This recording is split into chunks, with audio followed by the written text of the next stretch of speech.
Good evening, family. We are in chapter 10.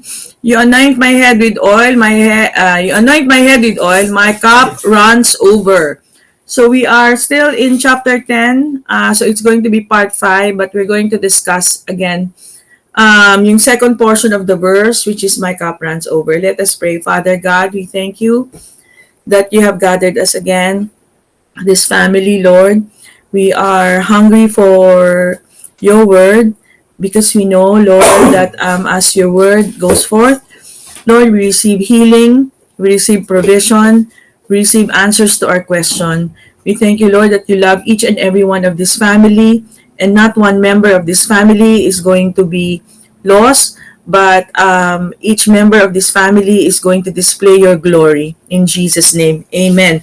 You anoint my head with oil, part 2, my cup runs over.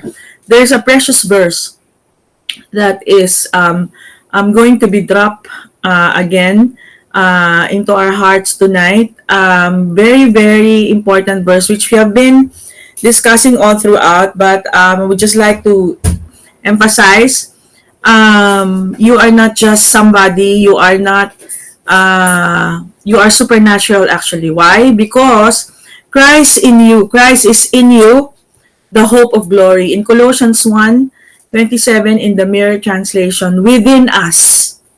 So let us munch and let us concentrate, focus our attention on this verse now. Within us. Sabihin mo yan sa sarili mo, within me. Within me. God is delighted.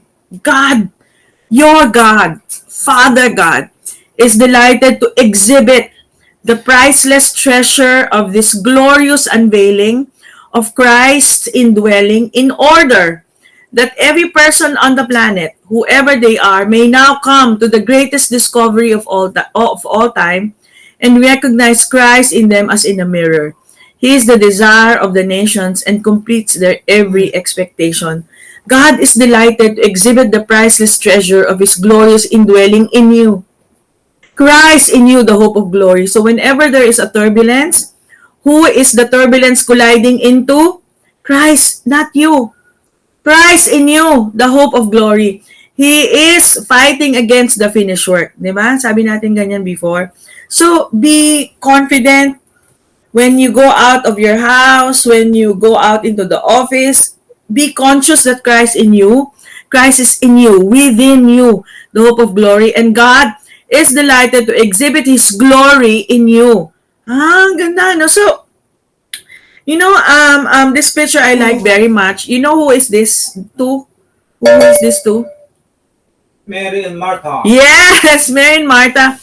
All throughout the scriptures, no, in the New Testament, yung favorite na hangout talaga ni Lord is yung bahay ni Mary, Martha, and Lazarus. Palagi siyang nandun sa bahay sa Bethany. And you know what? Today, it is now a reality for you and for me. God's hangout is actually you. God's residence. God has made His home in you. And ano yan? Ano yan? Ano yung implication yan? Ano yung implication yan? Okay? Ayaw Okay. Di ba you've been declared righteous because you were declared righteous, our Lord Jesus was raised from the dead, right? Because you were declared righteous, and together with Him you were raised from the dead. Righteousness is not something out there that we have to achieve. It is not something that you do. It is not a moral code, right? Righteousness is a gift. Diba? The gift of righteousness given to you. And in fact, righteousness is a person. Righteousness has made His home in you. Christ in you, the hope of glory. Hallelujah! Yabang, no? Christ in you, the hope of glory. And He's very, very at home in you. Very at home in you. So, knowing this, right, He came and He lives in you. He came and He lives in you. So, we have received, but we are constantly receiving. So, that's why every time that we have communion, we are in the posture again of receiving. We have received already His life, right? We have received already His righteousness, but we are constantly receiving from Him. It's a flow. It's the life. It's the Zoe life of God, right? Kasi the breathing, living Spirit powerful, dunamis Spirit of the living God, the same Spirit who raised Jesus from the dead, lives in you. And He lives in each and every cell of your mortal body. Hallelujah. So, why is that, no? Why is that? No, because His grace is flowing towards us by His Spirit who is in us. He ministers to us. His life is a beautiful flow. So parang yung sinasabi ni Pastor Prince na rhythm of grace. So kapag yung wala ka sa flow, no, you are not aware that He is in you. Yun yung sekreto na, okay Lord, you are in me. So I can rest, right?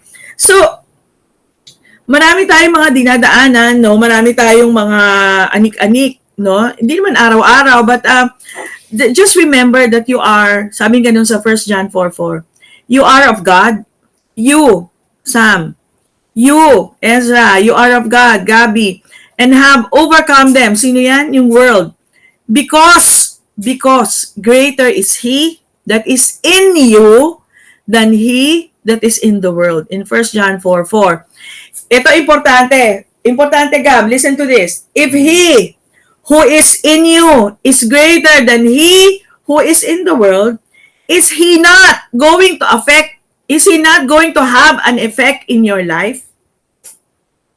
Diba? Tinanong mo ba? Parang ganito na lang ba, Lord? Pero ang sinasabi ni Lord, greater is He that is in you than he that is in the world. So if He who is in you is greater than he who is in the world, is He not going to have an effect in your life, in your body, on your life, in your body? The righteousness that's in you is not simply a dogma or a doctrine. It's the person of Jesus Christ. His Holy Spirit, His dunamis power. Diba sa Romans 8:11, the same Spirit who raised Jesus from the dead lives in you. And tama si Alex. Of course, meron, di ba? Of course, meron. Pero sometimes, no, parang meron tayong ganitong mentality. Actually, ngayon, I'm going to discuss this. Children, makinig, no? Meron, actually, hindi yan Genesis, Romans yan, no? Where sin abounds, grace abounds more. Okay na pala ako. Forgiven na pala ako. So I can just do anything that I want. Can you just do anything that you want? Can you just do anything? You know that your free will is not taken away from you. You know why? You know why? Because ultimately, God wants you to love Him on your own free will. It's not imposed. Okay, pero bakit meron bang effect yan? People sometimes say, no, it doesn't matter what you do. I'm so sorry, but it does. It does. It does matter what you do. It does matter how you behave. Right? What you do is connected actually to what you believe. So if, for example, you are misbehaving, you are taking for granted, right, the righteousness that has been given to you, there is something wrong. There is something wrong with the connection because there is a connection with what you believe and what you are doing. So if what I'm doing is living an ungodly life, then something is wrong with the connection.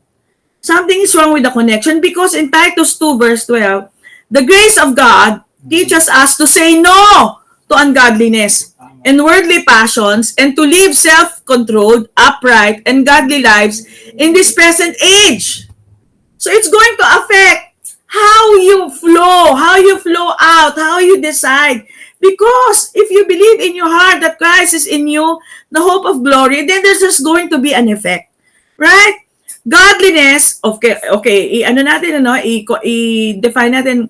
Godliness is not the don't. It is defined as love, joy, and peace. Because when you have love, joy, and peace, you won't do. So it's not yung, dapat ganito ka. No. It is actually the outflow of love, the outflow of joy and peace. It is coming from the inside out. It's who you really are. Okay? It's your authentic self. When you know that you are in Christ, and you know that Christ is in you, and is happy, He's comfortable in you, you're going to be happy no matter what. You are going to be happy no matter what. So, we are not condemning, no? If we are not in that place, then, oh Lord, meron palang mali sa believing ko. Then, yung believing, yung faith, how does it come? By hearing. Here and here again, kaya tayo nagre-record nito, no? Every Sunday, no? Here again. how much He loves you, how much He is satisfied with you, how much that His mind is made up about you, and so therefore there comes out the rest, right? And then you will behave accordingly. So just like si no, they have everything, no, si Adam and Eve, they have everything actually. They didn't actually have the sinful nature. But even at that point, no, they chose the wrong tree. So the scripture is there for us to learn. We are not to live our lives trying to become like God. Kasi si Adam and Eve, sabi nga nun ng serpent, oh, if you eat the tree of the knowledge of good and evil, you will be like God. But they are already made in the image and likeness of God. You, child of God, is already made in the image and likeness of God. So you're not trying to be more like God. You're not do, but just flow out of love, peace, and joy. So you're not trying to become more like God or more godly. That's the lie Eve fell for in the garden. Didn't you notice? Diba? Tree of life, tree of the knowledge of good and evil. Ano yung ginagawa nila, Eve? They wanted to be like trees. Tingnan mo, nag-sow sila ng mga dahon-dahon. They wanted to be a tree. Diba? So, we can become more godly than we already are. We are full image and likeness of God. So therefore, okay, how do we now operate in the flow? Diba? Sabi natin there's a connection between the believing and the doing. Yes, because in Galatians 2:20, it's no longer you who live. It's no longer I who live, but Christ lives in me.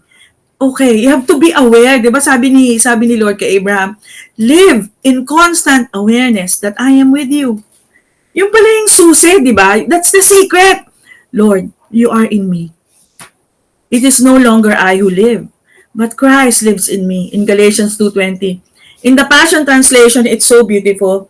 My old identity has been co-crucified with Messiah and no longer lives, for the nails of his cross crucified me with him. And now, the essence of this new life is no longer mine, for the Anointed One lives his life. The Anointed One, the one whose cup is overflowing, is now in you, and now, so you are capable of overflow. The Anointed One lives his life through me. We live in union as one, and this is the prayer of my heart for myself, that really the revelation of his union with me will so grow, and I pray for that for all of us here, that the revelation that he is in us will just be so true, and it will be the experience of our life, right? That we live in union as one with the Lord. My new life, right? So how come meron pa mga sakit? How come there's still death? Sabi niya, it cannot be. It should be accompanied, the preaching of the gospel is accompanied with power and might, because the same Spirit who raised Jesus from the dead is in you. So sabi niya ganun, my new life is empowered by the faith of the Son of God.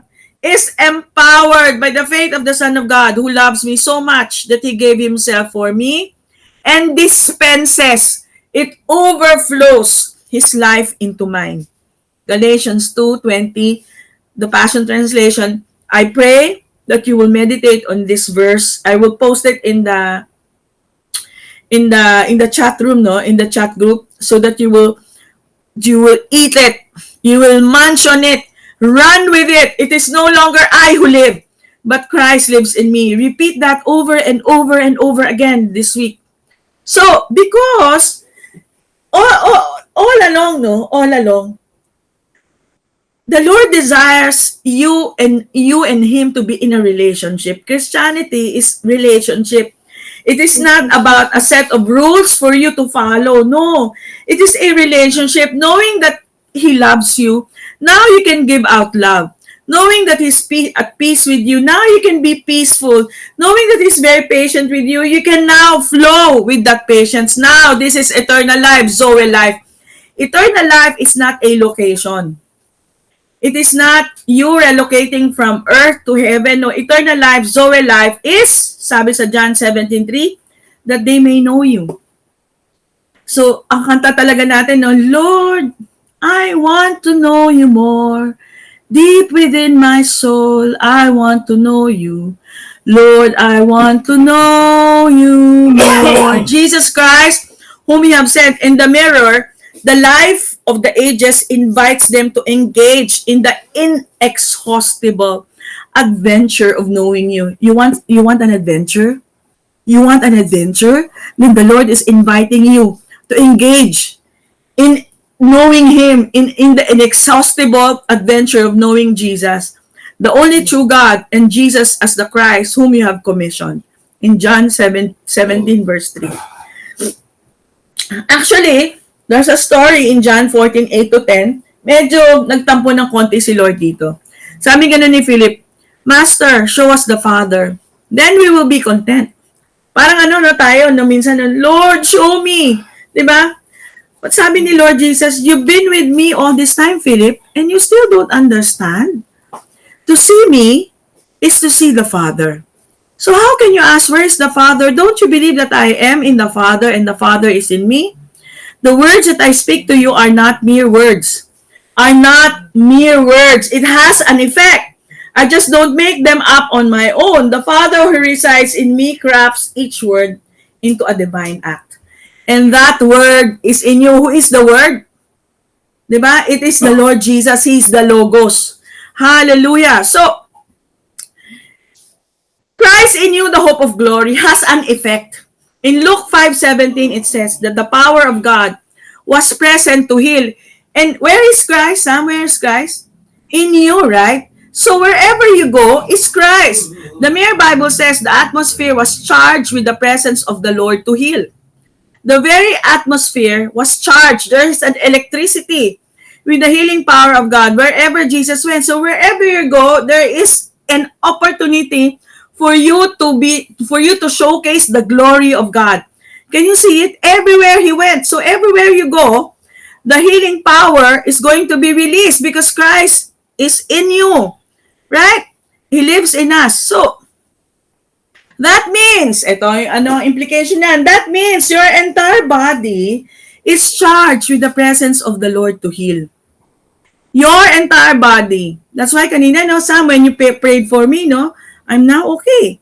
It's charged with the presence of the Lord to heal. It is charged with the resurrection life, the Zoe life of God. So the healing power of the one who restored your health and made you whole 2,000 years ago is it somewhere? No, it's inside of you. Hallelujah. So in Matthew 9:35, Jesus was going through all the cities and villages teaching, the preaching of the gospel, teaching in their synagogues and proclaiming the gospel of the kingdom and healing every disease and every sickness. The proclamation of the gospel is accompanied by healing. Hallelujah. He proclaimed the good news of the kingdom. He healed every disease and every sickness he encountered. He healed all. He restored everyone's health and wholeness completely. Mark 3:10, for he has healed so many that the sick kept pushing forward just so they could touch Jesus. So, meron ka bang mga nararamdaman? Don't worry about tomorrow. For tomorrow will worry about its own things. Because God is not worried. So, balik tayo dun sa absolutely, you cannot divorce your behavior from your belief. If you're receiving the grace message, your behavior is going to go from strength to strength. Out of love, out of joy, out of when you're filled with the Holy Spirit, with the Spirit of God, you just don't want to do the things that you wanted to do before. You just don't want, or you're not satisfied with just not seeing healing. You're not satisfied, right? That your friend dies, right? You're not satisfied. You want healing. He wants you to be totally at home, totally at ease, not to be in this ease at all about life, but totally at ease that He has made His home in you. Where is God's address, Sam? Where is God's address? Yes!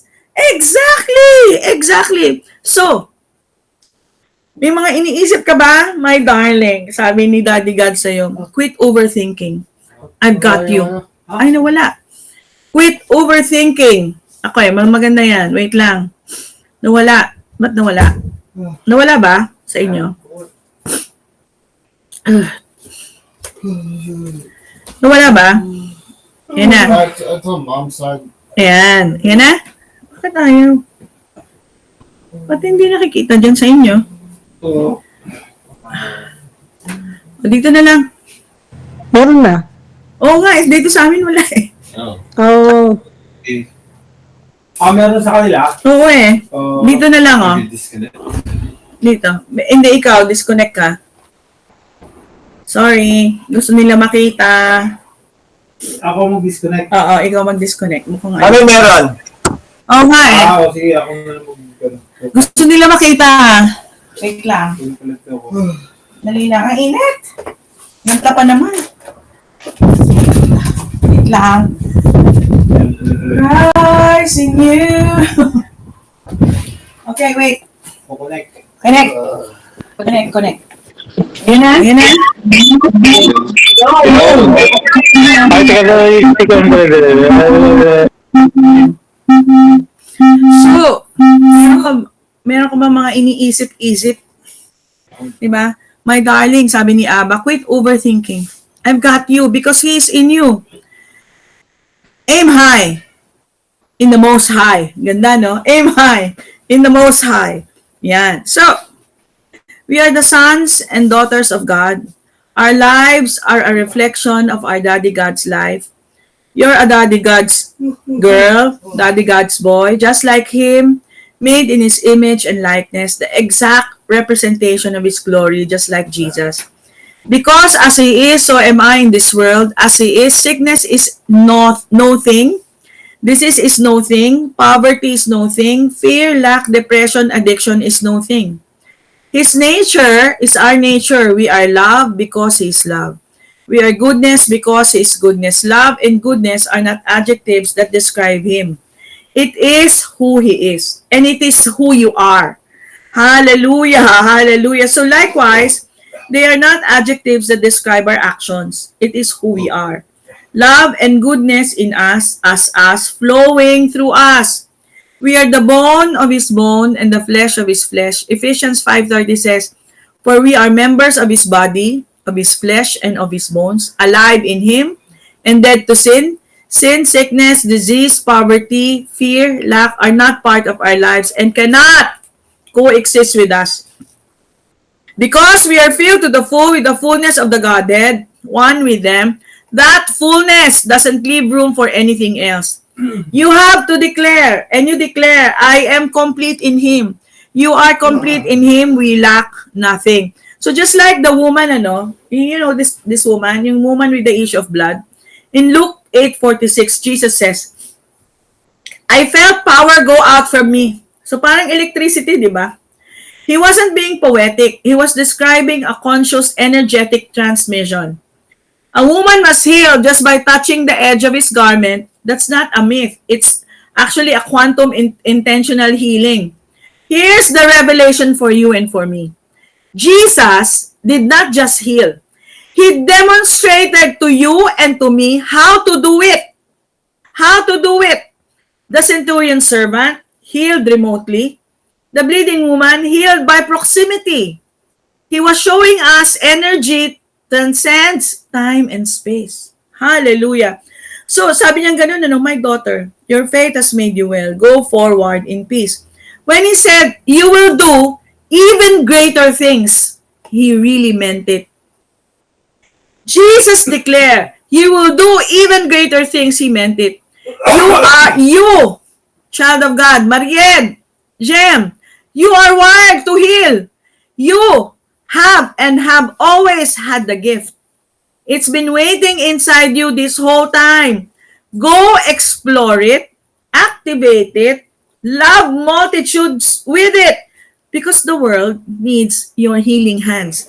So because the same Jesus, the same Spirit who raised Jesus from the dead is in you, now you can lay hands on any person who is sick, di ba? You can pray for them.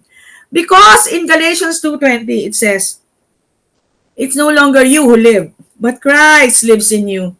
Christ lives in you. Your old identity has been co-crucified with the Messiah and no longer lives. For the nails of His cross crucified you with Him. And now, the essence of this new life is no longer yours. For the Anointed One lives in you. lives in you. We live in union as one. Your new life is empowered by the faith of the Son of God. It's not your faith. It is empowered by the faith of the Son of God, who loves you so much that he gave himself for you and for me and dispenses his life into mine. And finally, in Romans 8:1, so now the case is closed. There remains no accusing voice of condemnation against those who are joined in life union with Jesus, the Anointed One. The voice of condemnation in your head is not the voice of the Father. Jesus and the Holy Spirit, it's not the voice of love. It may not even be the devil, but your own voice who doesn't believe how amazing you are and doesn't believe who you are. Jesus legally closed that case for all mankind. You just need to step into the reality of who you are in Him. Let go of all the condemnation of yourself and others and release it into love. Christ in you. Christ in you. The hope of glory. And that, my dear, dear family, is chapter 10, part 5. Praise the Lord.